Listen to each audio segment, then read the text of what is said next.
Se você está desanimada hoje, lembre-se: toda boa história tem os seus momentos de conflito. Aqui está Nancy DeMoss Wolgemuth.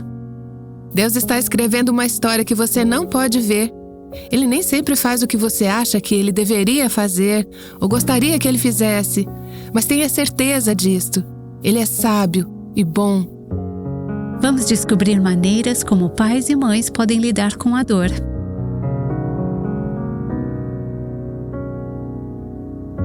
Você está ouvindo o Aviva Nossos Corações com Nancy DeMoss Wolgemuth, coautora do livro Deixe Deus Escrever Sua História, na voz de Renata Santos.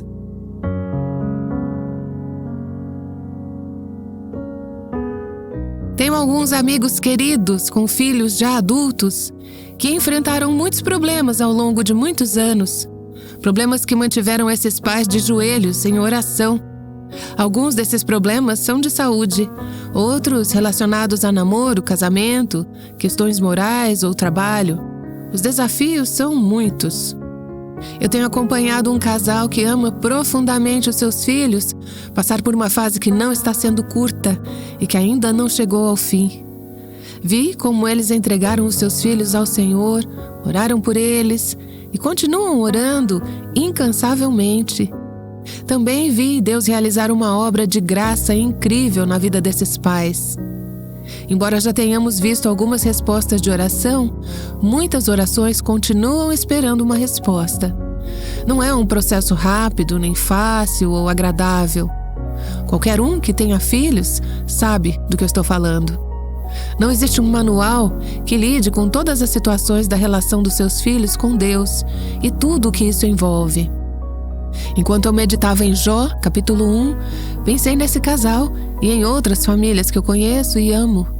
Começamos a refletir sobre este capítulo ontem e hoje continuamos a buscar sabedoria e perspectivas para pais e mães e para todos nós. Esse não é um estudo aprofundado do livro de Jó, apenas algumas reflexões e lições práticas extraídas do capítulo 1. Então vamos relembrar o que lemos ontem em Jó 1. Primeiro vemos o caráter de Jó. Havia um homem na terra de Uz, cujo nome era Jó. Este homem era íntegro e reto, temia a Deus e se desviava do mal.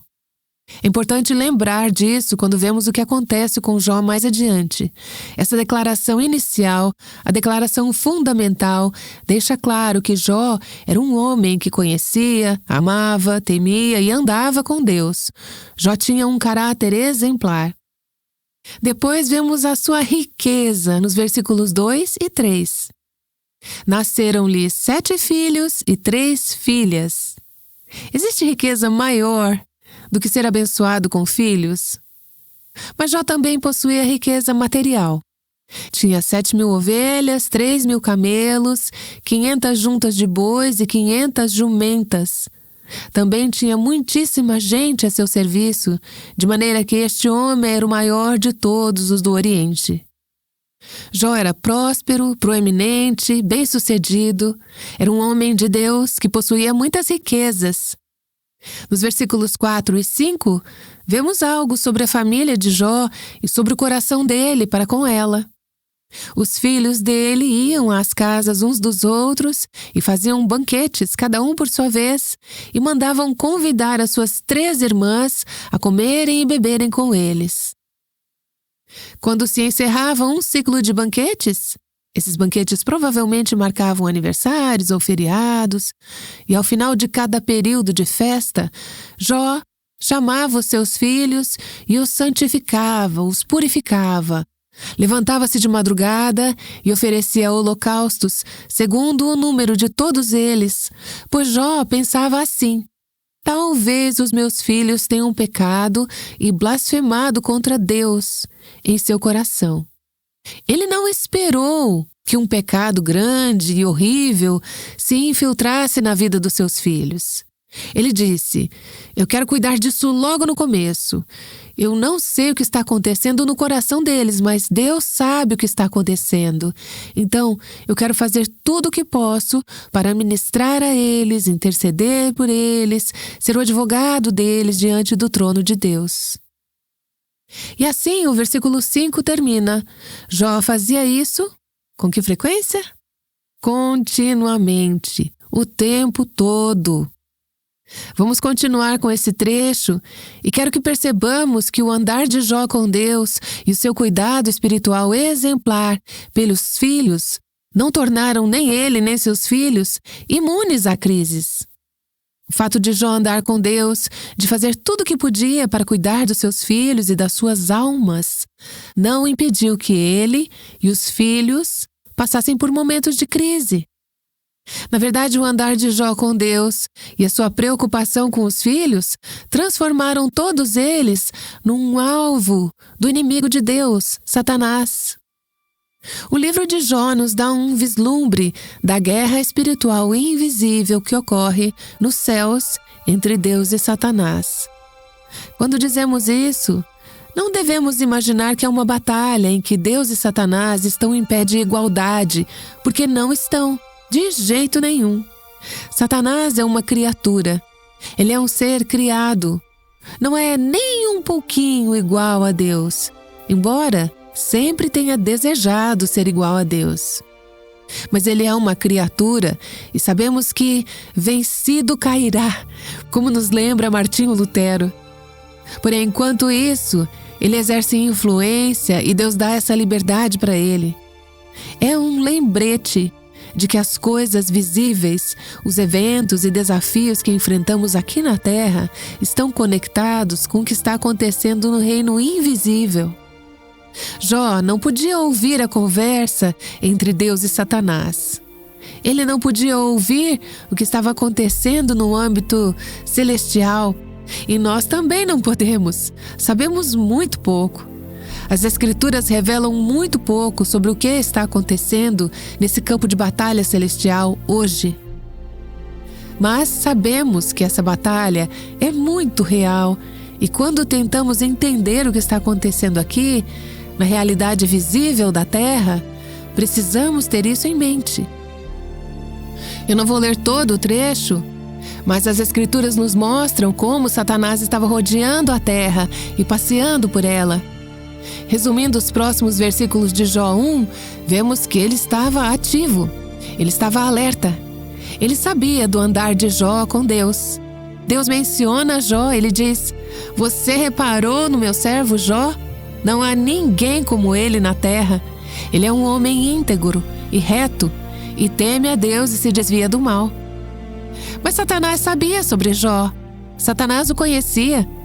Ele estava ciente do andar de Jó com Deus. Ele sabia das bênçãos de Deus na vida de Jó. E Satanás decidiu abalar os fundamentos da vida de Jó, abalar a sua lealdade a Deus. Na verdade, Jó era, de certa forma, um personagem secundário no livro que leva o seu nome, nessa história toda. Satanás não estava realmente atrás de Jó, no fim das contas, assim como ele não está atrás de você ou de mim. Pense bem, por que ele se importaria com a gente? Não devemos nos iludir, pensando que somos tão importantes assim para Satanás. Mas Deus importa para Satanás. Satanás está no fundo, atrás de Deus. Ele quer destronar a Deus, ele quer desabilitar a Deus, ele quer envergonhar a Deus, ele quer abalar a nossa crença em Deus, a nossa fé em Deus. E o que Satanás fez? Ele saiu em busca de fazer um dos adoradores mais fervorosos de Deus duvidar de Deus, abandonar a fé. E Satanás faz isso hoje. Os seus demônios fazem isso. No geral, eu não acho que ele nos faça de alvo todos os dias, mas ele tem uma legião de emissários que fazem a sua vontade. O objetivo dele é atacar a Deus. Se ele conseguir nos fazer duvidar de Deus, agir com incredulidade, ou agir de maneiras que não sejam santas, então ele terá distorcido a imagem que temos de Deus. E precisamos estar atentas a isso enquanto respondemos e reagimos às circunstâncias da nossa vida. Mas lembre-se, ao ler este capítulo, que antes de Satanás poder fazer qualquer coisa contra Jó, ele teve que obter permissão de Deus. Satanás não é um agente livre. Ele não é o ser supremo. Ele não tem autoridade, exceto a que Deus permite, por um tempo limitado e dentro de limites específicos. Deus sempre disse: você pode ir até aqui na vida de Jó e nem um passo a mais. Deus controla a situação, a intensidade, o quão difícil é, o quão feroz é a batalha.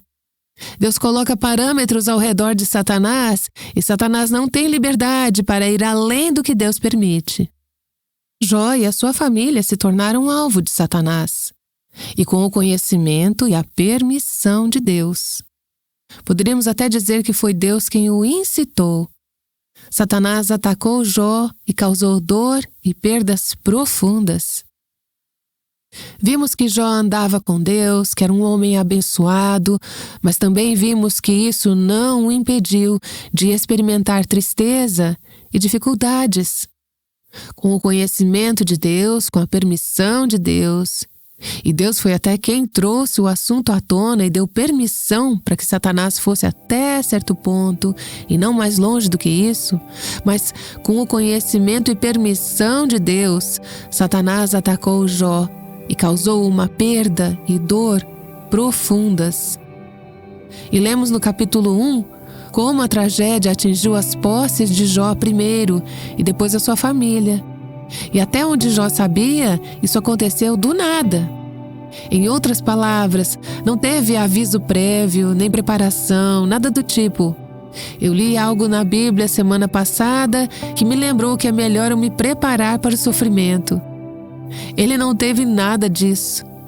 O desastre atingiu a vida dele como um raio, e não uma vez, mas várias vezes. Jó 1, versículo 13 diz: um dia, tudo isso aconteceu em um só dia, olha só. Um dia, quando os filhos e as filhas de Jó comiam e bebiam vinho na casa do irmão mais velho, era um dia de festa, um dia de comemoração, talvez o aniversário do irmão mais velho. Era um dia feliz de celebração em que a família estava reunida. E naquele dia, nos versículos seguintes, Jó recebe um relato devastador atrás do outro. Os seus bois, as suas jumentas, os seus camelos, as suas ovelhas, os seus servos foram todos destruídos em um único dia. Um dia que deveria ser de descanso e celebração. Um único dia de alegria e êxtase se transformou em lágrimas e tristeza. E enquanto Jó ainda estava se recuperando de todas essas notícias, veio o golpe mais esmagador de todos. Também este ainda falava quando veio outro, o portador da notícia ruim, e disse: os seus filhos e suas filhas, 10 filhos, 7 filhos e 3 filhas, talvez com as próprias famílias, não sabemos, mas sabemos que eram adultos. Os seus filhos e filhas estavam comendo e bebendo vinho na casa do irmão mais velho. De repente, eis que se levantou um vento muito forte do lado do deserto e bateu contra os 4 cantos da casa, e ela caiu sobre os jovens e eles morreram. Só eu consegui escapar para trazer essa notícia. Ao ler esse trecho, várias coisas vêm à mente. A primeira é que Satanás é cruel. Satanás vem para roubar, matar e destruir. Ele está cheio de ódio. Ele é perverso. Ele causou a Jó uma dor inimaginável. E isso é tão característico de Satanás. Você não deve acreditar nas mentiras de Satanás. Você não deve brincar com as formas dele de pensar, porque no final, ele é um assassino e um destruidor. Repare também que as orações fiéis de Jó por seus filhos não impediram esse desastre de acontecer. Jó viveu uma vida justa, ele orou fielmente pelos seus filhos, provavelmente desde que eram pequenos. Mas todas essas orações, toda essa vida justa, toda aquela convivência familiar não impediram que um desastre atingisse a sua vida. Quando algo assim acontece, e o que estamos lendo aqui é uma versão extrema do que algumas de vocês podem ter experimentado em escala bem menor, ou talvez até tenham passado por algo tão doido quanto isso. Conheço uma família que há muitos anos perdeu 7 ou 8 filhos em um trágico acidente numa rodovia. Eles escreveram sobre isso e falaram sobre a agonia e sobre a dor. Quando algo assim acontece, seja em escala menor ou semelhante, isso pode gerar uma confusão e dúvidas enormes. Não tem como entender, muito menos explicar, uma história como essa. Então nem tente, porque capítulo após capítulo, os amigos de Jó, que nem eram lá grandes consoladores, tentaram explicar o ocorrido. Bem, isso aconteceu por causa disso. Eles tentavam ligar os pontos que simplesmente não poderiam ser ligados. Não tem explicação humana para o que aconteceu. E talvez não haja explicação humana para o que está acontecendo na sua família, enquanto você tem buscado seguir ao Senhor e orado fielmente pelos seus filhos. Uma vida piedosa não vai te proteger da tristeza, do sofrimento e da perda. Precisamos entender isso, porque quando tentamos viver de forma justa e alguma coisa ruim acontece, temos esse instinto de perguntar: o que é que eu fiz de errado? Não faz mal fazer essa pergunta, porque podemos ter pecado e precisamos permitir que Deus use as circunstâncias da nossa vida para nos fazer perguntar: Senhor, há algo que você está tentando me mostrar que eu não tenha visto? Alguma coisa para a qual eu estava cega? Eu fui rebelde em alguma área? Eu pequei contra ti? Então sim, pergunte. Mas entenda que isso pode não ter nada a ver com o que aconteceu na sua vida. Pode ser que não haja nenhum pecado que você estivesse intencionalmente escondendo ou mantendo no seu coração. O que está acontecendo na sua vida pode estar acontecendo enquanto você ama a Deus, serve a Deus, ora fielmente pelos seus filhos. É claro que viver uma vida santa vai te proteger e te poupar de algumas das consequências diretas e naturais do pecado. Se você criar os seus filhos e não exercer nenhuma influência espiritual sobre a vida deles, se você estiver mais preocupada com as atividades extracurriculares que eles praticam do que com as almas deles, então sim, provavelmente haverá algumas consequências. Não espere ter filhos que amem a Deus se eles não te veem amando a Deus, não é mesmo? Se eles não te veem enfatizando o amor de Deus na sua casa. Mas Deus às vezes permite que os seus filhos obedientes, fiéis, que oram, passem por aflições e perdas intensas, de maneira inexplicável. E quando Ele faz isso, saiba que isso está servindo um bem maior, um propósito maior, um propósito que você não pode ver naquele momento. É aí que precisamos fazer o que Jó fez, ou seja, confiar que Deus sabe e faz o melhor. Essas provações não foram o resultado de algum pecado ou defeito na vida de Jó ou na vida dos seus filhos. Claro que essas provações fizeram Jó crescer e as provações expuseram profundezas do seu coração que precisavam de santificação. Mas essas provocações faziam parte de uma história maior que Deus estava escrevendo para manifestar a sua glória, não apenas no tempo de Jó, mas também para as gerações seguintes. E como Jó respondeu? O comportamento de Deus naquele dia fatídico era impossível de entender, era intrigante, era misterioso. Deus não estava agindo da forma que imaginávamos que Ele deveria agir com um homem que é descrito na forma como Jó é descrito nos primeiros versículos do capítulo 1. A resposta natural de um homem enfrentando esse tipo de circunstância seria ficar ressentido, ficar amargo, questionar a bondade, a sabedoria e o caráter de um Deus que permitiria uma coisa dessas, se esse Deus sequer existisse. Você não acha que essa seria uma resposta natural ao tipo de dia que Jó estava vivendo? Bem, essa era uma preocupação de Jó. Como lemos anteriormente, que seus filhos não amaldiçoassem a Deus nos seus corações. E, logo após as suas perdas, no mesmo capítulo, ele foi tentado a amaldiçoar a Deus, a fazer exatamente aquilo que ele tinha orado para que os seus filhos não fizessem. Na verdade, quando você chega ao capítulo 2, a esposa dele também, tomada pelo luto e perda, ela perdeu todas as mesmas coisas que Jó perdeu. Ela perdeu os 10 filhos que ela havia dado à luz. Ela perdeu todas aquelas posses. E no seu próprio luto e perda, ela o pressiona para fazer exatamente aquilo que ele tinha orado, para que os seus filhos não fizessem. Capítulo 2, verso 9. Então a mulher dele disse: você ainda conserva a sua integridade? Amaldiçoe a Deus e morra. Jó havia orado: Deus, não deixe meus filhos amaldiçoarem a ti em seus corações. E a esposa dele diz: amaldiçoe a Deus e morra. Creio que essa resposta não seja necessariamente uma resposta de ódio a Deus por parte da esposa de Jó. Nós não sabemos. Tudo o que sabemos é o que é dito aqui. Mas vemos aqui uma mulher que sofreu profundamente junto com o marido. E talvez ela estivesse apenas desejando o alívio da dor. Talvez ela estivesse pensando: se você amaldiçoar a Deus, Ele pode te matar e te tirar do sofrimento. Não sabemos o que ela estava pensando, mas sabemos qual era a tentação: amaldiçoar a Deus.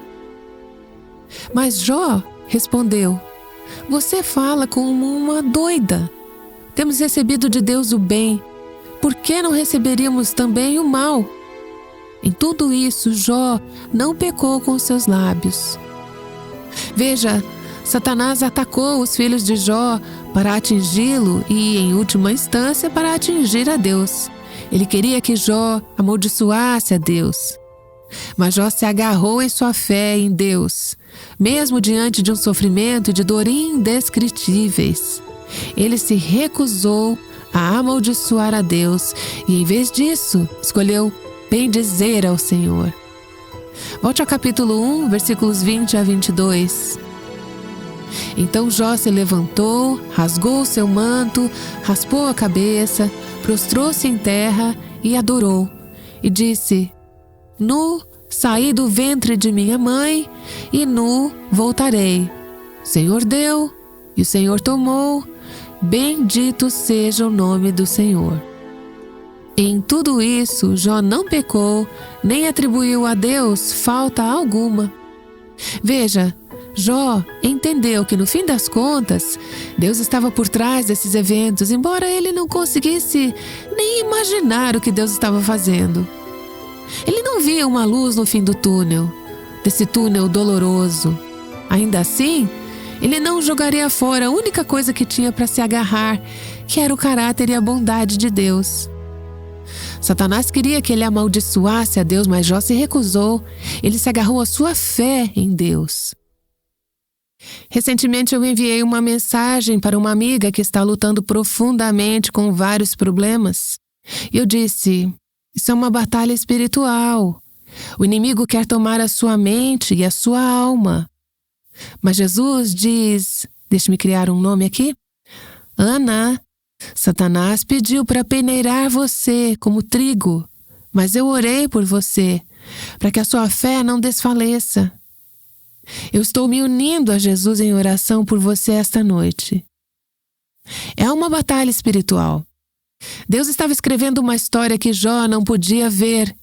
Envolvia Jó e a sua esposa, os seus filhos e os seus amigos. No capítulo inicial temos uma visão dessa história, mas nenhuma explicação é dada a Jó. Jó não teve permissão de ver o que nós podemos ver agora.